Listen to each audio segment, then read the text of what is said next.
Hello, hello, hello, and welcome back to Adventures with Dice. I am Rob, your host, and in this video we're going to be talking about the next steps in your DCC collection. Things that I'm going to suggest you should look into if you're wanting to expand. The first video that I did on this really took it back to basics and was simply talking about the minimalist. What can you get away with just having the bare minimum to play with, and that's fine, and it's a good video to have, I think, because it lets people know what they can use to dip their toes in. But most of us don't stop there with any game that we like. So if you're not going to stop there and you want to look at what are some other things to pick up, I'm going to show you some accessories and some adventures that I suggest, and you can take the suggestions as you like, but it's just things that I think are really good to have. This first one that I'm going to go over is, and I apologize for the rumble that's thundering here, but the first one I'm going to go over is really more for the judge. Most players aren't going to want to buy this, but if you are a judge, I feel like you're going to want to get a screen.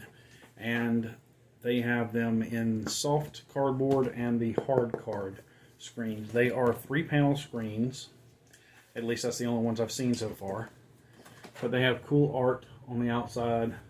This one also has like the fumble charts and the ability score modifiers on the outside for the players. And, you know, full of great info inside. I really like the screens for DCC. I think they have just the perfect amount of information on them. I have the soft one, but this is the one, my go-to that I use. It's the hard cardstock or hard cardboard. Again, 3-panel, has all your main stuff inside. I know that they're putting a new one out at Gen Con that has art from the Starless Sea stuff on it. I'm looking forward to getting a copy of that, hopefully. But yeah, if you're a judge, you're going to want to pick up a screen. It can hide your notes, obviously, but it also has some really, really useful charts on it that help you not have to dig through the book so much during the game. The flimsy soft one, I think is like $9, $10, and then this one's like $20. And that's just off their website. I don't know what they are on Amazon. The other thing that I would suggest looking into, now keep in mind, you don't have to have any of this. This is accessory stuff, building on your collection. But this is the first accessory I would get outside of a screen. And this is really good for player or the judge. My kids got me this for Father's Day, and I absolutely love it. It is hands down one of my favorite books in my collection, and that is the DCC Annual Volume 1. I don't know if there will be a Volume 2, but this is a great hardback book.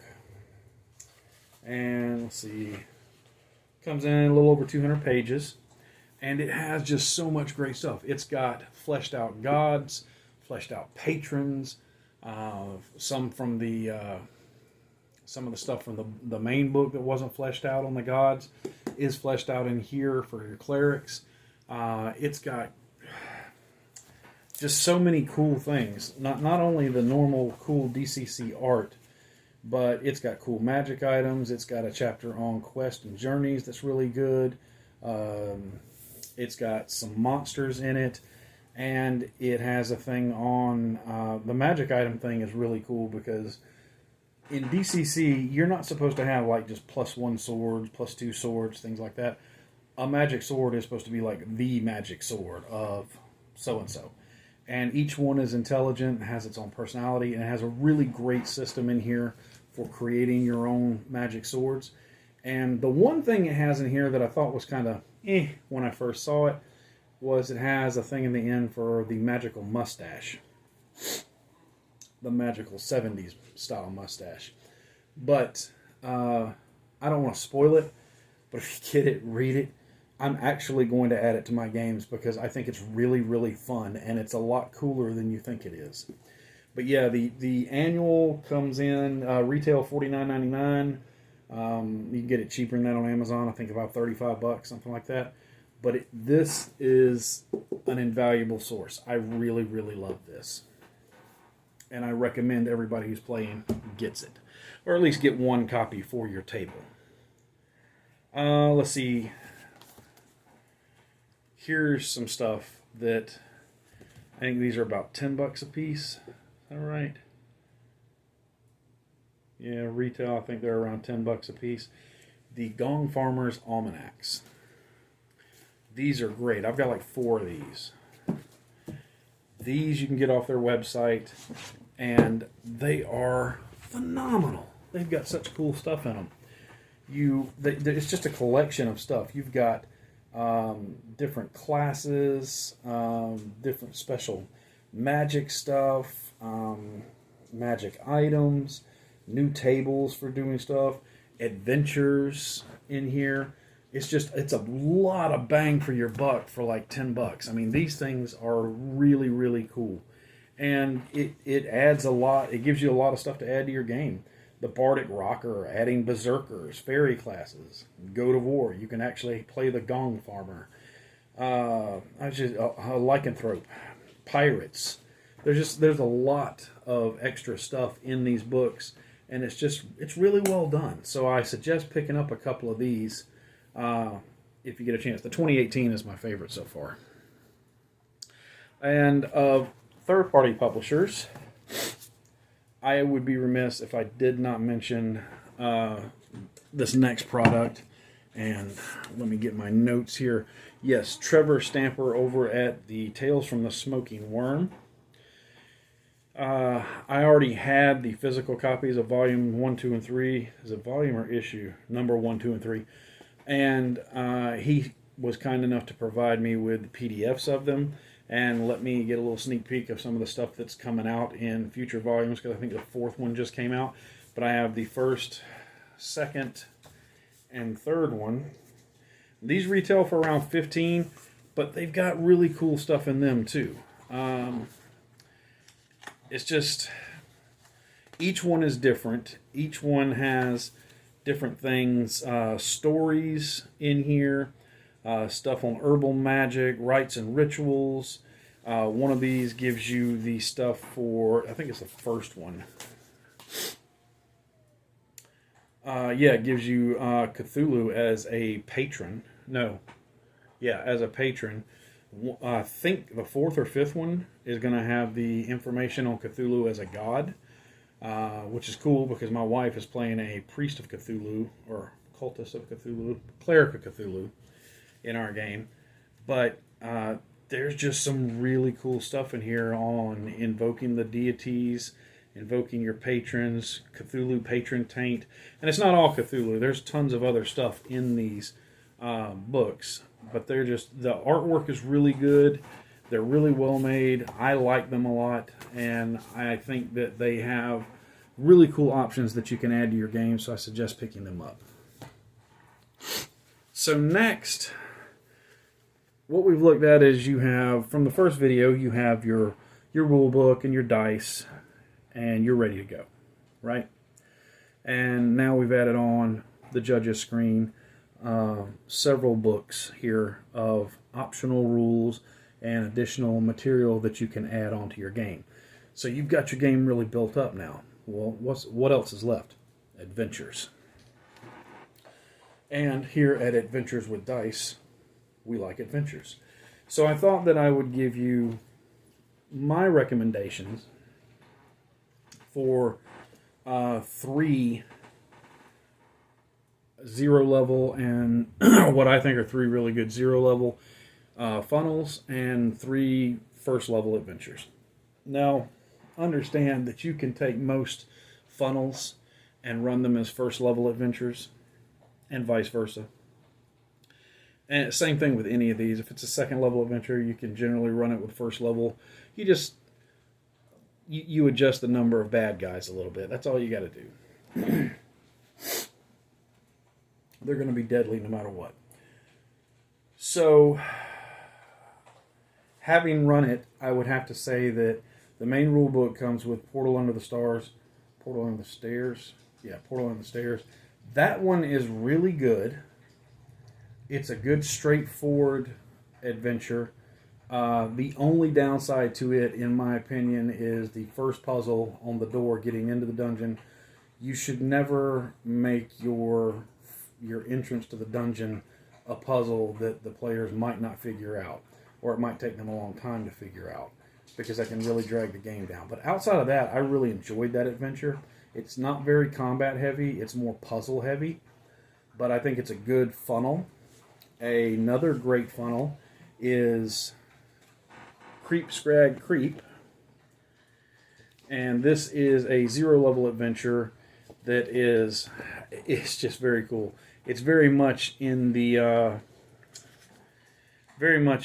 theme of like The Thing, Halloween, Alien, something like that. It's a 0 level funnel adventure for DCC RPG. The ship is adrift and the crew is dead. When the passengers of the Star of Nostro awaken, drugged and bound, they discover the crew is missing. A desperate race for survival begins.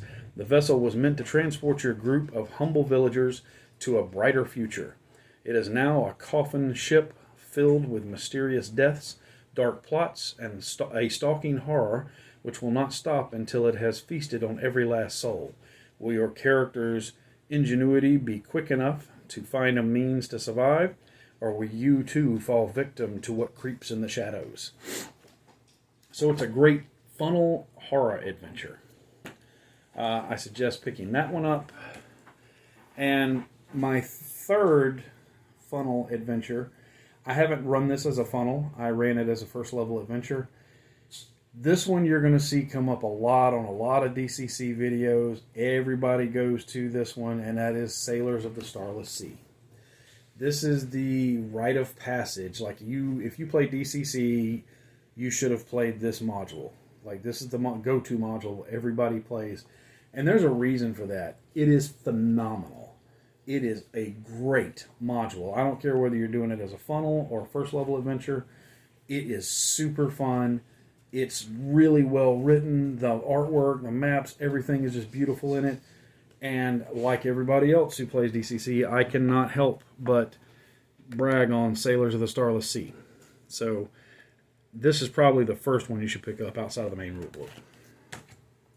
All right, so let's move along to some first level adventures. Now, I'm not going to read the backs of all of these, but the first level adventure that I would recommend is written by Michael Curtis, who is a very, very good writer and has put out some amazing stuff. And it is Frozen in Time. And this one has a very much Expedition to the Barrier Peaks feel to it. You're basically, they're finding their way onto a starship, but you don't describe stuff like it's a starship. Like, you describe stuff and they have to figure out what it is and deal with robots and AI systems and everything. Frozen in Time is just a really cool adventure. I don't know that I would run it as a funnel. It might be fun as a funnel, but it'd definitely be cool as a first level adventure. My next one is Dragora's Dungeon. Some great old school looking, like 2nd edition D&D art there, if I can get the glare off of it. This one is all about an ancient race that was supposedly wiped out, but they weren't all wiped out, so they're coming back, and you have to go into this dungeon to take care of business. It is a hardcore dungeon crawl, and I really liked it. I haven't run it, but I have read this one thoroughly, and I was very, very impressed. So I recommend picking this one up. And my third and final first level adventure, this one is just so cool. This one is by Joe Bittman, I think is how you pronounce the name. The One Who Watches From Below. All right? The One Who Watches From Below is very, very cool. It has a neat little gimmick to it, where you see this page here, you cut this section out, or you get the PDF or photocopy and cut it out. Don't cut your book.